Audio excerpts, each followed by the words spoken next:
మౌనిక, ఒక్కొక్కరికి పెండ్లైనాక సచ్చేదాకా భర్త ప్రేమతో ఉంటారు. ఒక్కొక్కరికి ఇట్లా తాళ్వలు దులుపుకోగానే భర్త మూర్ఖత్వం బయటపడి జీవితాంతం ఇట్లనే బాధపడతారు.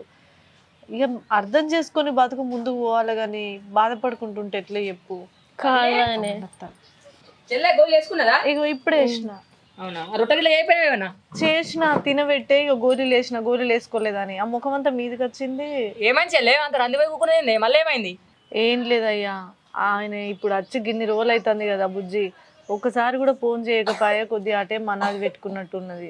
ఆయన మంచోడు ఉంటే దీనికి గీగత్ ఎందుకు పట్టునే? ఆయన మంచోడు కాదబట్టే ఇంత బాధపడుతుంది. ఆయన గురించి వదిలేసి చెల్లె, నేను అన్ని దగ్గర చూసుకుంటా కదా. నువ్వు బాధపడితే కడుపులున్న పిల్ల కూడా పంచుకుంటది. కొంచెం అర్థం చేసుకో, ఊక బాధపడకి. నేను అదే చెప్తున్నయ్యా, ఆ పిల్ల ఏడింటుంది. అరే మనం పోయి మాట్లాడి మరి ఆయన చేద్దామన్నా కూడా వినడే. ఆయన మంక ఆయనకేనా, మరి ఇంకేం చేయాలి? నేను వచ్చి గిన్ని రోజులు అవుతుంది, ఒక్కసారి రాకపోయా. ఏం చేద్దాం చెప్పు మరి. ఆమె గుర్తొచ్చినప్పుడు అలా ఒకట్లా బాధపడ